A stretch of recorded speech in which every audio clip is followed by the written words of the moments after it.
Hello everyone, मैं कुंदन कुमार आप सभी का एक बार फिर से आपके अपने यूट्यूब चैनल विलेजर्स कॉन्सेप्ट में स्वागत करता हूं।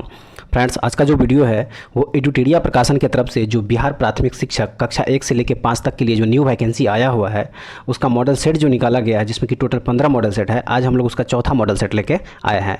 इससे पहले 3 मॉडल सेट जो है हम लोग क्लियर कर चुके हैं।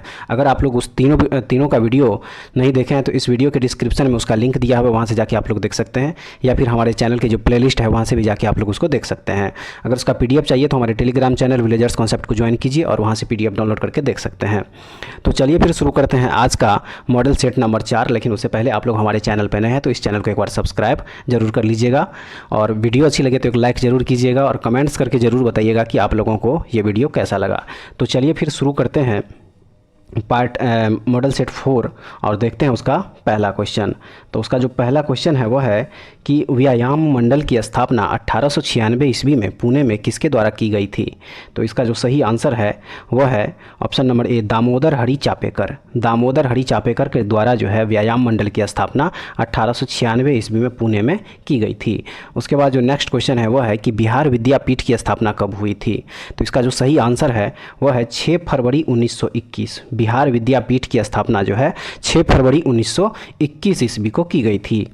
उसके बाद अगला क्वेश्चन है कि 1817 ईस्वी का पाइक विद्रोह निम्न में से किस स्थान पर हुआ था।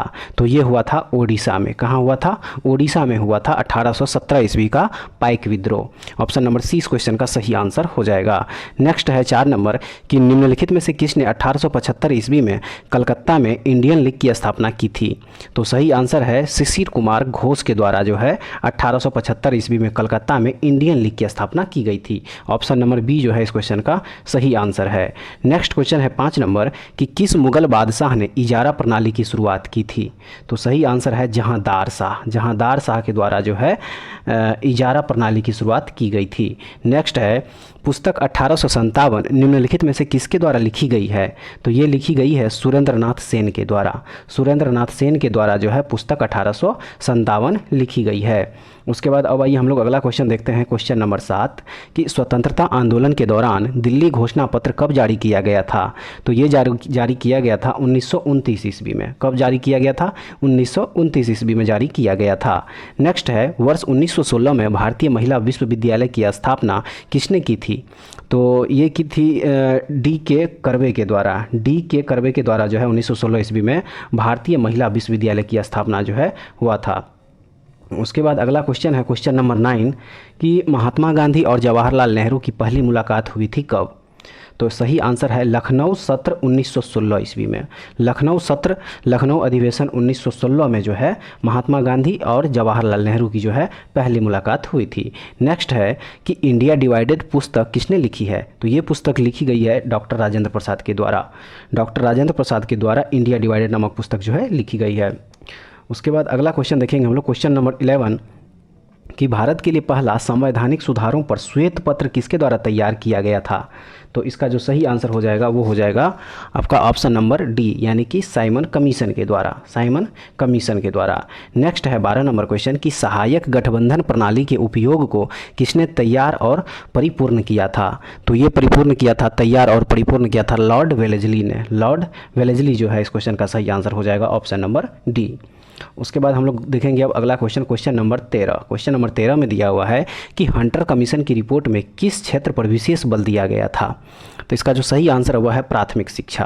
प्राथमिक शिक्षा पर जो है हंटर कमीशन की रिपोर्ट में विशेष बल दिया गया था। नेक्स्ट है कि महात्मा गांधी द्वारा सविनय अवज्ञा आंदोलन किस वर्ष शुरू किया गया था। तो ये शुरू किया गया था 1930 ईस्वी। ऑप्शन नंबर ए में जो है सही आंसर हो जाएगा। महात्मा गांधी जो है 1930 में सविनय अवज्ञा आंदोलन शुरू किए थे। उसके बाद अगला क्वेश्चन है क्वेश्चन नंबर 15 कि दूसरे गोलमेज सम्मेलन के समय निम्नलिखित में से कौन भारत का वायसराय था। तो उस समय भारत का वायसराय था लॉर्ड वेलिंगटन। कौन था? लॉर्ड वेलिंगटन जो है दूसरे गोलमेज सम्मेलन के समय भारत के वायसराय थे। नेक्स्ट है 16 नंबर कि निम्नलिखित में से कौन सी घटना पहले हुई थी। तो इसका जो सही आंसर है वह है लखनऊ समझौता। लखनऊ समझौता जो है सबसे पहले हुई थी 1916 ईस्वी में। उसके बाद जो अगला क्वेश्चन है वो है कि अस्पृश्यता की बुराई के उन्मूलन के लिए अस्पृश्यता विरोधी लीग की स्थापना किसने की थी? तो इसका सही आंसर है महात्मा गांधी। किनके द्वारा की गई थी अस्पृश्यता विरोधी लीग? तो महात्मा गांधी के द्वारा। नेक्स्ट है कि भूदान आंदोलन किसके द्वारा शुरू किया गया था? तो ये शुरू किया गया था विनोबा भावे के द्वारा। भूदान आंदोलन जो है वह विनोबा भावे के द्वारा शुरू किया गया था। उसके बाद अगला क्वेश्चन है कि अंग्रेज़ों के खिलाफ भारतीय नौसेना विद्रोह किस वर्ष में हुआ था? अंग्रेज़ों के खिलाफ भारतीय नौसेना विद्रोह जो है वह किस वर्ष में हुआ था? तो ये हुआ था 1946 ईस्वी में। 1946 ईस्वी में अंग्रेज़ों के खिलाफ जो है भारतीय नौसेना ने विद्रोह शुरू किया था। उसके बाद है कि निम्न में से कौन सा कथन असत्य है? कौन सा कथन असत्य है? तो इसका सही आंसर हो जाएगा ऑप्शन नंबर डी, यानी कि हड़प्पा सभ्यता के बर्तनों पर केवल काले रंग से चित्रकारी की गई थी। उसके बाद हम लोग देखेंगे अगला question, question number 21। Question number 21 में दिया हुआ है कि किस वेद में वर्ण शब्द का पहली बार उल्लेख मिलता है? तो ये मिलता है ऋग्वेद में। ऋग्वेद में जो है वर्ण शब्द का पहली बार उल्लेख मिलता है। नेक्स्ट 22 नंबर क्वेश्चन है कि राजधानी को पाटलिपुत्र से वैशाली किसने स्थानांतरित किया था? तो ये स्थानांतरित किया था शिशुनाग ने। शिशुनाग जो है राजधानी को पटना से वैशाली स्थानांतरित किया था। अगला क्वेश्चन है कि गुप्त काल के दौरान अदालतों की भाषा क्या थी? गुप्त काल के दौरान अदालतों की भाषा जो है वह क्या थी?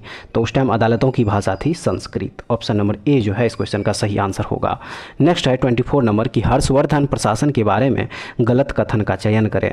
तो इसका जो सही आंसर ऑप्शन नंबर सी, यानी कि सती प्रथा प्रचलित नहीं थी। सती प्रथा जो है प्रचलित नहीं थी। नेक्स्ट है 25 नंबर कि प्रथम मानव जीवाश्म भारत की किस नदी घाटी से प्राप्त हुआ था? तो सही आंसर हो जाएगा इसका नर्मदा घाटी से। नर्मदा घाटी से जो है प्रथम मानव जीवाश्म प्राप्त हुआ था। उसके बाद अगला क्वेश्चन है 26 नंबर कि प्रसिद्ध नाटक मृच्छकटिकम किसने लिखा था? मृच्छकटिकम किसने लिखा था? तो ये लिखा था शूद्रक ने। किसने लिखा था? शूद्रक ने लिखा था। नेक्स्ट है कि गुजरात में चालुक्य वंश की स्थापना किसने की थी? तो सही आंसर हो जाएगा मूलराज प्रथम। मूलराज प्रथम के द्वारा जो है गुजरात में चालुक्य वंश की स्थापना की गई थी। उसके बाद अब आइए हम लोग अगला क्वेश्चन देखेंगे, क्वेश्चन नंबर 28 कि नयनार कौन थे? नयनार कौन थे? तो नयनार जो है शैव थे। क्या थे? शैव थे। नेक्स्ट है 29 नंबर कि निम्नलिखित में से किस सुल्तान ने जिल ए इलाही की उपाधि धारण की थी? जिल ए इलाही की उपाधि धारण की थी। तो ये धारण किया था बलबन ने। बलबन जो है जिल ए इलाही की उपाधि धारण किया था। उसके बाद अगला क्वेश्चन है क्वेश्चन नंबर 30। क्वेश्चन नंबर 30 में है कि गुलाम वंश का अंतिम सुल्तान कौन था? तो गुलाम वंश का अंतिम सुल्तान था कैकुबाद। कौन था? कैकुबाद जो है गुलाम वंश का अंतिम सुल्तान था। उसके बाद जो अगला क्वेश्चन है क्वेश्चन नंबर 31। क्वेश्चन नंबर 31 है कि औरंगजेब के आदेश पर किस सिख गुरु को फांसी दी गई थी?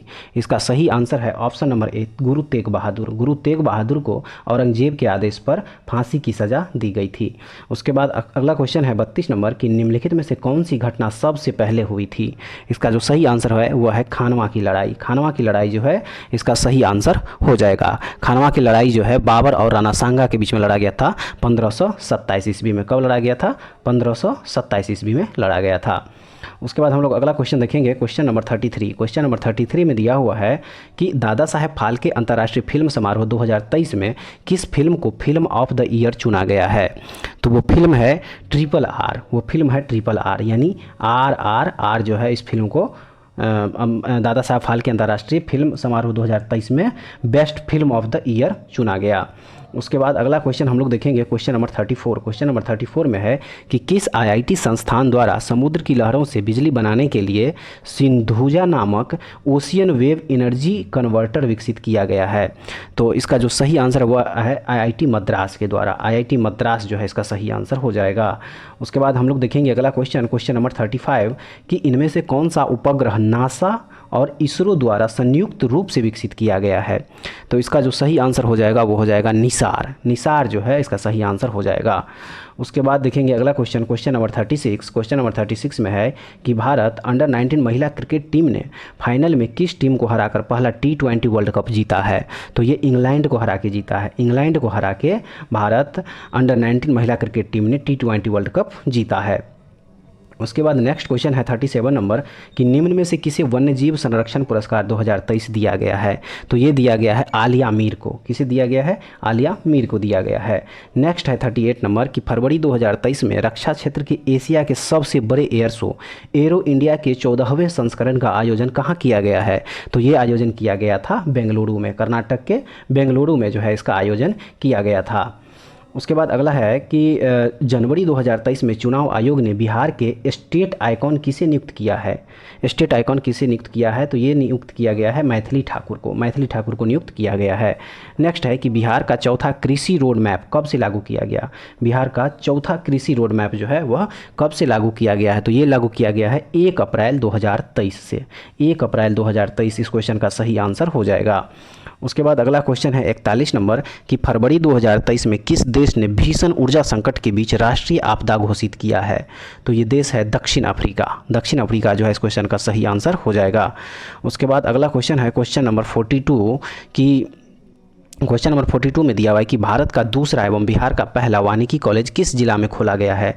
तो सही आंसर हो जाएगा option number D Munger. Munger जो है इस क्वेश्चन का सही आंसर हो जाएगा। उसके बाद अगला क्वेश्चन है क्वेश्चन नंबर 43 कि नीति आयोग द्वारा भारत में पहली बार आकलित बहुआयामी निर्धनता के संदर्भ में देश के किस राज्य में बहुआयामी निर्धनता का स्तर सर्वाधिक है। तो इसका जो सही आंसर है वो हो जाएगा आपका बिहार। ऑप्शन नंबर बी इस क्वेश्चन का राइट आंसर हो जाएगा। नेक्स्ट क्वेश्चन देखेंगे हम लोग क्वेश्चन नंबर 44 कि शिक्षा के विकास के लिए विश्व का सर्वोत्तम सम्मान ये दान पुरस्कार 2022 निम्नलिखित में से किसे प्रदान किया गया है। तो ये प्रदान किया गया है रुक्मिणी बनर्जी को। रुक्मिणी बनर्जी को जो है ये दान पुरस्कार 2022 से सम्मानित किया गया है। उसके बाद अगला क्वेश्चन देखेंगे क्वेश्चन नंबर 45 कि सी इज ए चेंज मेकर योजना निम्नलिखित में से किसके द्वारा शुरू की गई है। तो ये शुरू की गई है राष्ट्रीय महिला आयोग के द्वारा। राष्ट्रीय महिला आयोग के द्वारा जो है सी इज ए चेंज मेकर योजना शुरुआत की गई है। अगला क्वेश्चन है क्वेश्चन नंबर 46 कि तरुण भारत संघ नामक समूह संबंधित है किससे। तो ये संबंधित है ऑप्शन नंबर सी पुरानी झीलों को पुनः निर्मित करने में। पुरानी झीलों को पुनः निर्मित करने में जो है इस क्वेश्चन का सही आंसर हो जाएगा। नेक्स्ट क्वेश्चन है 47 नंबर कि संयुक्त राष्ट्र खाद्य एवं कृषि संगठन का मुख्यालय कहाँ स्थित है।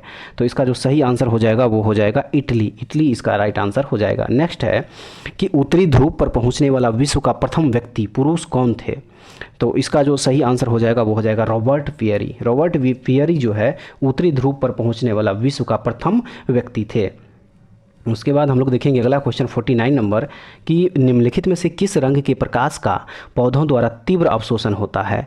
तो इसका जो सही आंसर है वह है नीला एवं लाल रंग। नीला एवं लाल रंग जो है ये प्रकाश जो है वह पौधों द्वारा तीव्र अवशोषण होता है, नीला एवं लाल रंग। उसके बाद देखेंगे हम लोग अगला question question number 50। Question number 50 में दिया हुआ है कि पौधों की कोशिकाओं में कार्बोहाइड्रेट का संचय किस रूप में होता है। तो इसका सही आंसर हो जाएगा स्टार्च के रूप में। स्टार्च के रूप में जो है इसका सही आंसर हो जाएगा। नेक्स्ट क्वेश्चन है 51 नंबर। 51 नंबर क्वेश्चन में दिया हुआ है कि हरे पादप में उपस्थित अवर्णी लवक यानी कि ल्यूकोप्लास्ट का कार्य क्या है। तो इसका जो कार्य है वह है खाद्य संग्रहण में सहायक। खाद्य संग्रहण में सहायक जो है इसका सही आंसर हो जाएगा। नेक्स्ट क्वेश्चन है 52 नंबर कि निम्न में से मूत्राशय में पाई जाने वाली पेशी कौन सी है। सही आंसर है अरेखित पेशी। अरेखित पेशी जो है इस क्वेश्चन का सही आंसर हो जाएगा। नेक्स्ट है कि टोकोफेरॉल किस विटामिन का रासायनिक नाम है। तो ये है विटामिन ई का रासायनिक नाम। विटामिन ई का रासायनिक नाम है टोकोफेरॉल। नेक्स्ट क्वेश्चन है कि एड्स रोग निम्न में से किसके कारण होता है। तो ये होता है HIV के कारण। इसका सही आंसर हो जाएगा HIV वायरस। HIV वायरस जो है इसका राइट आंसर होगा। नेक्स्ट है मनुष्य की आमाशय की दीवार से स्रावित होती है क्या। तो सही आंसर हो जाएगा जठर रस। जठर रस जो है मनुष्य की आमाशय की दीवार से स्रावित होती है। उसके बाद अगला क्वेश्चन 56 नंबर है कि वृक्क की रचनात्मक एवं क्रियात्मक इकाई क्या है। तो ये है इसका सही आंसर नेफ्रॉन। नेफ्रॉन जो है वृक्क की रचनात्मक एवं क्रियात्मक इकाई है। उसके बाद हम लोग देखेंगे अगला question question number 57। Question number 57 में दिया हुआ है कि उड़ते हुए विमान की ऊंचाई किस यंत्र से मापी जाती है।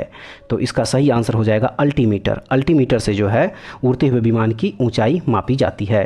नेक्स्ट 58 नंबर है कि ऊर्जा संरक्षण सिद्धांत का अर्थ है क्या।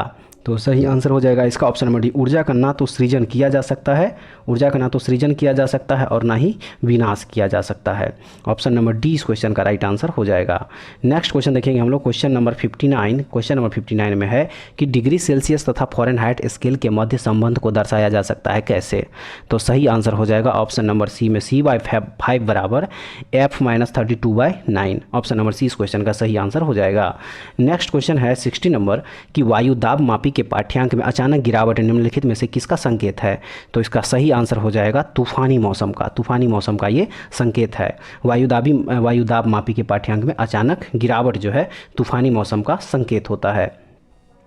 नेक्स्ट क्वेश्चन है कि ध्वनि की चाल का विभिन्न माध्यमों में अवरोही क्रम क्या है। तो इसका सही आंसर हो जाएगा ऑप्शन नंबर सी, ठोस माध्यम, फिर द्रव माध्यम, उसके बाद गैस माध्यम।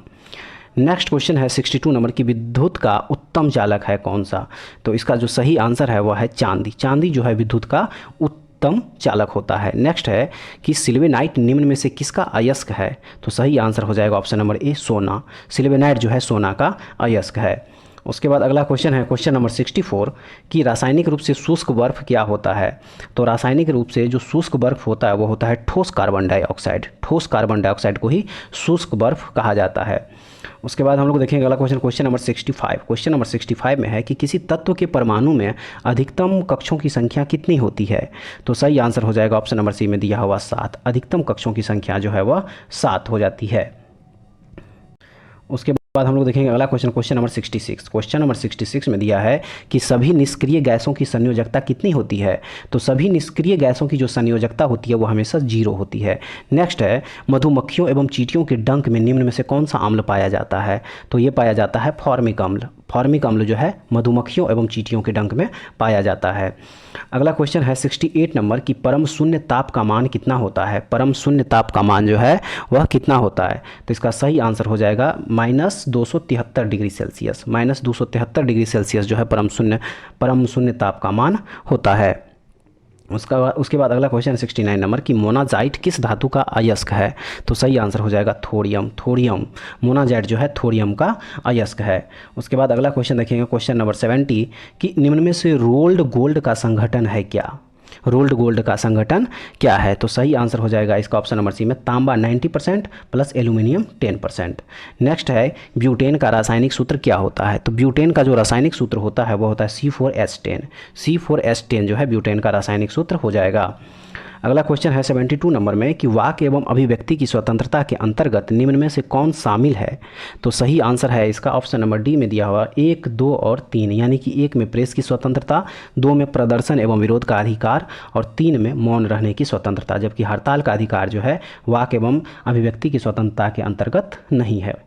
उसके बाद हम लोग देखेंगे अगला क्वेश्चन, क्वेश्चन नंबर 73 में है कि संविधान के किस अनुच्छेद में यह वर्णित है कि राज्य न्यायपालिका को कार्यपालिका से पृथक करेगा। तो इसका जो सही आंसर हो जाएगा वो हो जाएगा अनुच्छेद सी में दिया हुआ अनुच्छेद 50। ऑप्शन सी में दिया हुआ अनुच्छेद 50 जो है सही आंसर हो जाएगा। नेक्स्ट है कि भारत में आम चुनाव किस सिद्धांत पर आधारित है। तो ये है प्रादेशिक प्रतिनिधित्व पर। प्रादेशिक प्रतिनिधित्व पर ऑप्शन नंबर 20 क्वेश्चन का सही आंसर होगा। नेक्स्ट क्वेश्चन है 75 नंबर में कि राज्य सरकार के संबंध में स्थानीय सरकार किसका प्रयोग करती है। तो सही आंसर है प्रत्यायोजित प्राधिकार। प्रत्यायोजित प्राधिकार जो है इसका सही आंसर हो जाएगा। नेक्स्ट है कि भारतीय संविधान की संवर्धित सूची की धारणा किस देश के संविधान से ली गई है। तो ये ली गई है ऑस्ट्रेलिया के संविधान से। संवर्धित सूची की जो धारणा है वह ऑस्ट्रेलिया के संविधान से ली गई है। अगला क्वेश्चन है 77 नंबर कि निम्न में से किसी विधि के समक्ष समानता से छूट प्रदान की गई है। तो सही आंसर हो जाएगा इसका राष्ट्रपति। राष्ट्रपति को जो है विधि के समक्ष समानता से छूट प्रदान की गई है। नेक्स्ट 78 नंबर में है कि भारत में सूचना का अधिकार अधिनियम कब अधिनियमित किया गया। तो ये अधिनियमित किया गया 15 जून 2005 से। 15 जून 2005 जो है इसका सही आंसर हो जाएगा ऑप्शन नंबर सी। उसके बाद देखेंगे अगला क्वेश्चन, क्वेश्चन नंबर 79 कि संयुक्त राष्ट्र सभा के अनुसार बाल अधिकार के अंतर्गत निम्नलिखित में से कौन सा अधिकार नहीं आता है। तो ये अधिकार है विवाह। विवाह जो है ये अधिकार नहीं आता है। नेक्स्ट है 80 नंबर कि निम्न में से किस पंचवर्षीय योजना में गरीबी उन्मूलन तथा आत्मनिर्भरता पर बल दिया गया था। तो ये दिया गया था 5वीं पंचवर्षीय योजना में। किसमें? 5वीं पंचवर्षीय योजना में। नेक्स्ट क्वेश्चन है 81 में कि लघु उद्योगों के लिए उच्चतम वित्त निकाय कौन सा है। उच्चतम वित्त निकाय, तो ये उच्चतम वित्त निकाय है सिडबी। ऑप्शन नंबर बी जो है इस क्वेश्चन का सही आंसर हो जाएगा। उसके बाद 82 नंबर में है कि बिहार सरकार द्वारा प्रस्तावित बजट 2023-24 में सर्वाधिक खर्च निम्नलिखित में से किस मद पर किया जाएगा। तो सर्वाधिक खर्च जो है किया जाएगा शिक्षा के क्षेत्र में। किसमें? शिक्षा के क्षेत्र में किया जाएगा। उसके बाद अगला क्वेश्चन है क्वेश्चन नंबर 83 कि निम्नलिखित में से कौन सी जलधारा प्रशांत महासागर की ठंडी जलधारा है। तो ये जलधारा है हम्बोल्ट। हम्बोल्ट जो है प्रशांत महासागर की ठंडी जलधारा है। नेक्स्ट क्वेश्चन देखेंगे क्वेश्चन नंबर 84 कि भारत में धारणीय विकास के दृष्टिकोण से विद्युत उत्पादन का सबसे अच्छा स्रोत कौन सा है। तो सही आंसर है जल विद्युत। जल विद्युत जो है इसका सही आंसर है। नेक्स्ट है जनगणना 2011 के अनुसार भारत की दशकीय वृद्धि दर कितनी है। तो भारत की जो दशकीय वृद्धि दर है जनगणना 2011 के अनुसार वह है 17.7%। 17.7% जो है इसका सही आंसर हो जाएगा। नेक्स्ट है निम्न में से किस एक के उत्पादन में भारत विश्व में अग्रणी है। तो वह है दूध के उत्पादन में। दूध के जो उत्पादन में भारत विश्व में अग्रणी है। नेक्स्ट है कि इको मार्क क्या है। तो इको मार्क जो है वह पर्यावरण अनुकूलन उपभोक्ता उत्पादन को नामपत्रित करने की योजना है। ऑप्शन नंबर 20 क्वेश्चन का सही आंसर होगा। नेक्स्ट है 88 नंबर कि निम्न में से कौन सी नदी उत्तरी एवं दक्षिणी भारत के बीच पारंपरिक सीमा बनाती है। सही आंसर है नर्मदा नदी। नर्मदा नदी जो है इस क्वेश्चन का सही आंसर हो जाएगा ऑप्शन नंबर डी। नेक्स्ट है कि भारत का वह कौन सा स्थान है जहां बंगाल की खाड़ी, अरब सागर तथा हिंद महासागर मिलते हैं। तो वह जगह है कन्याकुमारी। कन्याकुमारी जो है इस क्वेश्चन का सही आंसर हो जाएगा। नेक्स्ट क्वेश्चन है 90 नंबर में कि निम्नलिखित में से कौन एक सुमेलित नहीं है। तो ये जो है नाथुला अरुणाचल प्रदेश ये सुमेलित नहीं है क्योंकि ये नाथुला जो है वह है सिक्किम में। उसके बाद हम लोग अगला क्वेश्चन देखेंगे 91 नंबर कि भारत में निम्नलिखित राज्यों में से किसकी तटरेखा सबसे लंबी है। तो सबसे लंबी जो तटरेखा है वह है गुजरात की। गुजरात की तटरेखा जो है सबसे लंबी है। नेक्स्ट है निम्नलिखित नदियों में से किसको दक्षिण की गंगा कहा जाता है। तो गोदावरी नदी को जो है दक्षिण की गंगा कहा जाता है। नेक्स्ट क्वेश्चन है कि निम्नलिखित में से कौन सी फसल मृदा को नाइट्रोजन से भरपूर कर देती है। सही आंसर हो जाएगा इसका मटर। मटर जो है मृदा को नाइट्रोजन से भरपूर कर देती है। उसके बाद हम लोग देखेंगे अगला क्वेश्चन संसार का सबसे बड़ा मरुस्थल। संसार का जो सबसे बड़ा मरुस्थल है वह है सहारा। सहारा ये उत्तरी अफ्रीका में पाया जाता है। उसके बाद हम लोग देखेंगे अगला question question number 95। Question number 95 है कि निम्नलिखित में किस एक देश में पंपास घास के मैदान स्थित है। पंपास घास के मैदान तो ये है अर्जेंटीना में। अर्जेंटीना में पंपास घास के मैदान पाए जाते हैं। नेक्स्ट क्वेश्चन है 96 नंबर कि जैव विविधता के संदर्भ में भारत में निम्नलिखित में से कौन सा क्षेत्र हॉट स्पॉट माना जाता है जैव विविधता के क्षेत्र में। तो इसका जो सही आंसर है वह है अंडमान निकोबार द्वीप समूह। ऑप्शन नंबर ए जो है इस क्वेश्चन का सही आंसर हो जाएगा। नेक्स्ट क्वेश्चन देखेंगे 97 नंबर कि निम्नलिखित महाद्वीपों में से किस में देशों की संख्या अधिकतम है। तो वह महाद्वीप है अफ्रीका। अफ्रीका जो है अफ्रीका महाद्वीप में देशों की संख्या सबसे अधिकतम है अफ्रीका में। उसके बाद हम लोग देखेंगे अगला question question number 98। Question number 98 में है कि निम्नलिखित वृक्षों में कौन पारिस्थितिकी मित्र नहीं है। सही आंसर है यूकेलिप्टस। यूकेलिप्टस जो है इस क्वेश्चन का सही आंसर हो जाएगा। उसके बाद हम लोग देखेंगे अगला question question number 99। Question number 99 में है कि निम्नलिखित ऊर्जा में से कौन सी जैविक मात्रा में सर्वाधिक उपयोग की जाती है। सही आंसर है सौर ऊर्जा। सौर ऊर्जा जो है जैविक मात्रा में सर्वाधिक उपयोग की जाने वाली ऊर्जा है। उसके बाद अब आइए हम लोग देखेंगे इस सेट का last question question number 100। Question number 100 में दिया हुआ है कि निम्नलिखित ईंधनों में से कौन सा न्यूनतम पर्यावरणीय प्रदूषण उत्पन्न करता है। सही आंसर है हाइड्रोजन। हाइड्रोजन जो है सबसे न्यूनतम पर्यावरणीय प्रदूषण उत्पन्न करता है। तो फ्रेंड्स ये था इस पार्ट का टोटल 100 क्वेश्चन जिसमें कि जीके जीएस करंट अफेयर्स और हिंदी से रिलेटेड क्वेश्चन था। उम्मीद है कि आप लोगों को ये सारे क्वेश्चन जो है अच्छे लेवल का क्वेश्चन था और अच्छा लगा होगा। एक बार कमेंट्स करके जरूर बताइएगा कि आप लोगों का इस टोटल क्वेश्चन में से कितना क्वेश्चन जो है सही हुआ। अगर आप लोगों को इसका PDF चाहिए हमारे टेलीग्राम चैनल विलेजर्स कॉन्सेप्ट को ज्वाइन कीजिए और वहाँ से आंसर टिक लगा हुआ PDF आप लोग वहाँ से डाउनलोड करके देख सकते हैं। तो नेक्स्ट वीडियो में दोबारा फिर से मिलते हैं, तब तक के लिए जय हिंद।